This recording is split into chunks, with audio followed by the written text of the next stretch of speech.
I say to somebody who had a prior color analysis with another color analysis professional and was happy with the result they received, and they proceeded though to sign up for my color analysis service and received a completely different result, and perhaps from my service it's a result they hated, meaning they truly didn't like the colors of the result I gave them. Without looking at what the colors did to their skin and what have you, they truly just looking at the color independently hated the palette. This is truly, to me, the toughest job of a color analysis professional, is dealing with questions or scenarios that meet the criteria I just spoke to you about. Doing a color analysis is much easier than going through this sort of line of questioning. And so I have to spend a lot of thought in preparing myself for this sort of questioning, because it doesn't come easy to me, unfortunately. Every color analysis professional I know of has been through this sort of scenario, and if there's a color analysis professional out there who hasn't, I would say they haven't had enough clients yet. Like I say in many of my other videos, when you sign up with a color analysis professional, you're signing up with the system they use and their training and experience in that system. And amongst systems, there's different color analysis checks and different inputs to those checks. And I even know of systems that don't cover colored hair, so colored hair can influence somebody's coloring.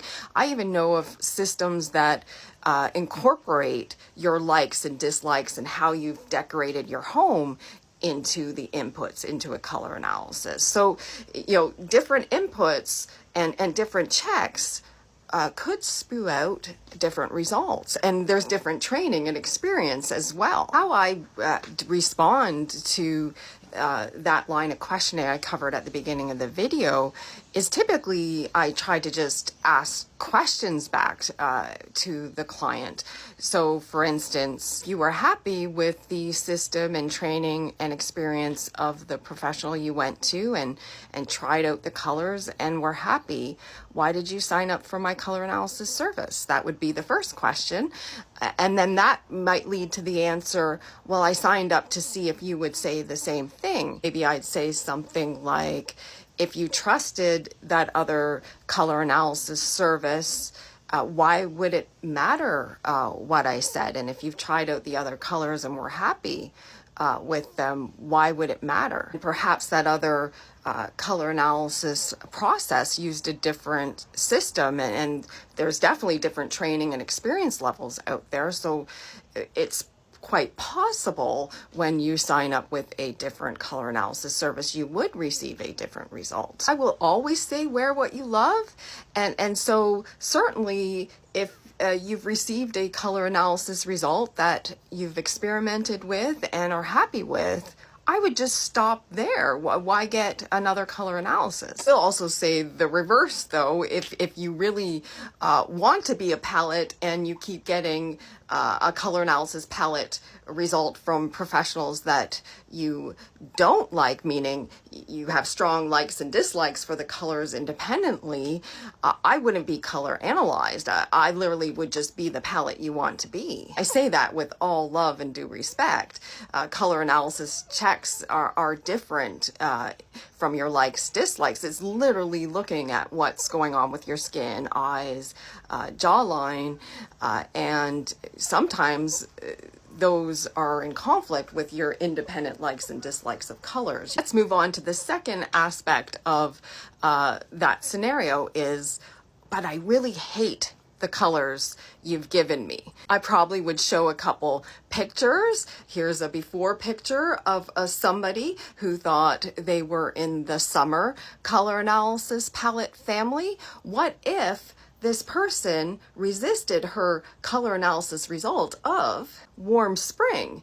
That means she wouldn't have adjusted her appearance to here. Totally cool. She's drop dead gorgeous in whatever color she wears, but in terms of color analysis checks, this is better. But if this person who thought she had a fully cool skin undertone before her color analysis with me, stayed here versus transitioning to her true autumn color analysis result. Totally cool, but she's much more, in terms of color analysis checks, vibrant in this picture. She's drop dead gorgeous in whatever color she wears again, but this one in terms of color analysis checks is better. I usually will ask the question of clients who hate the colors in their palette, have you actually tried out the colors? And you'd be surprised how many responses I get saying no. If this client here hadn't adjusted her hair color to align with her True Autumn result and just simply put on, say, a True Autumn orange top, perhaps the True Autumn color as well would look off because her hair color is also off. There would be a lack of harmony, definitely, and 3 sides of her face would be framed with the hair color that isn't passing color analysis checks. When I say all that, I'm talking about color analysis checks using the color analysis system that I use, which may be different checks again than another color analysis system. A lot of emotion caught up in color I have found, and so perhaps I may ask why you don't like a particular color on its own. And sometimes I'll hear, well, my mother always used to dress me in that color and my relationship was strained with my mother perhaps, or my mother was this palette and there's a strained relationship with my mother, maybe that's why. And so perhaps if you received a result that you hate in terms of looking at the colors independently, sort of ask yourself why do you hate those colors? Because sometimes where you resist is actually where you should try out. Sometimes perhaps it's about letting go of things that don't serve you. So an analogy I've used in the past is, in my younger years, I probably used to date, in my case, men who probably didn't treat me so well, but I was really resistant to let them go because I liked them. I knew probably deep down they weren't good for me, but I didn't want to let go.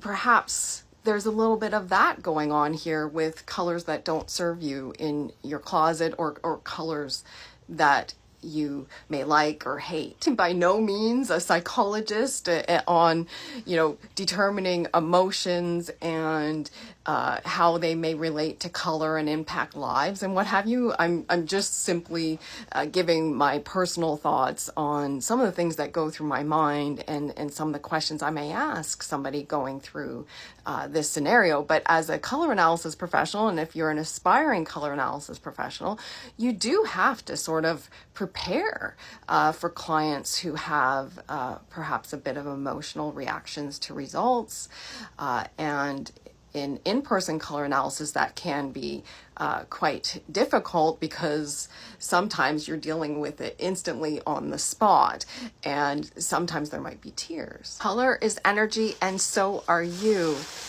Yay, yay.